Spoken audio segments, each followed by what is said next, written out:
ഇന്ന് നമുക്ക് ഓലൻ തയ്യാറാക്കാം. അതിനാവശ്യമായിട്ടുള്ള ഇൻഗ്രീഡിയൻസ്: കുമ്പളങ്ങ അരിഞ്ഞത് 2 കപ്പ്, തേങ്ങയുടെ 1/4 പാൽ 1/2 കപ്പ്, 2/2 പാൽ 1 കപ്പ്,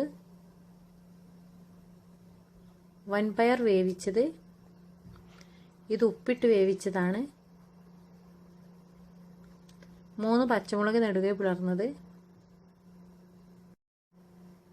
കറിവേപ്പില 2 തണ്ട്, 1 ടേബിൾ സ്പൂൺ വെളിച്ചെണ്ണ, ആവശ്യത്തിന് ഉപ്പ്. ആദ്യം നമുക്കൊരു ചട്ടിയിലേക്ക് കുമ്പളങ്ങ ഇടാം. ഇതിലേക്ക് ഇനി പച്ചമുളകും ഉപ്പും ചേർക്കാം.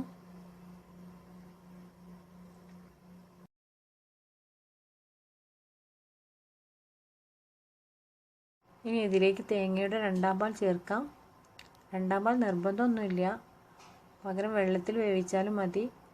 പക്ഷേ തേങ്ങാപ്പാലിൽ വേവിക്കുന്നതായിരിക്കും ടേസ്റ്റ്. ഇനി നമുക്കിതൊന്ന് മൂടി വെച്ച് വേവിക്കാം.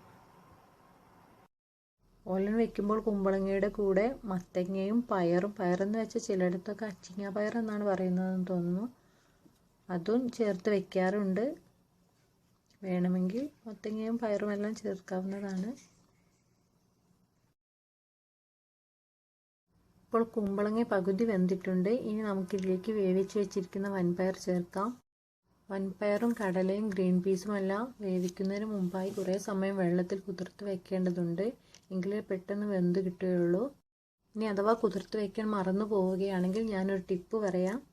നമ്മൾ ചൂടുവെള്ളമൊക്കെ ഒഴിച്ച് വയ്ക്കാറുള്ള ഫ്ലാസ്ക്, വാക്വം ഫ്ലാസ്കിനകത്തേക്ക് വൻപയറിട്ട് അതിൽ നല്ല തിളച്ച വെള്ളം ഒഴിച്ച് മൂടി വെച്ചാൽ മതി, പെട്ടെന്ന് കുതിർന്ന് വന്നോളും. ഇനി നമുക്കിത് മൂടി വെച്ച് വീണ്ടും ഒന്ന് വേവിക്കാം.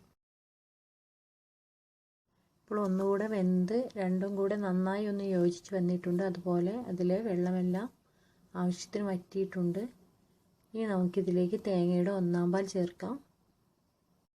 മൺചട്ടി ആകുമ്പോൾ 1/4 പാൽ ഒഴിച്ച ഉടനെ തന്നെ സ്റ്റവ് ഓഫ് ചെയ്യാൻ ശ്രദ്ധിക്കണം. തിളക്കരുത്, ഒന്ന് ചൂടായാൽ മതി.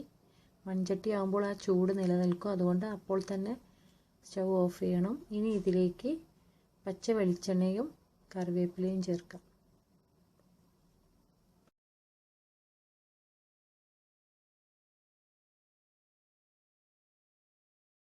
കറിവേപ്പില തണ്ടോട് കൂടി തന്നെ ചേർത്ത് കൊടുക്കാം.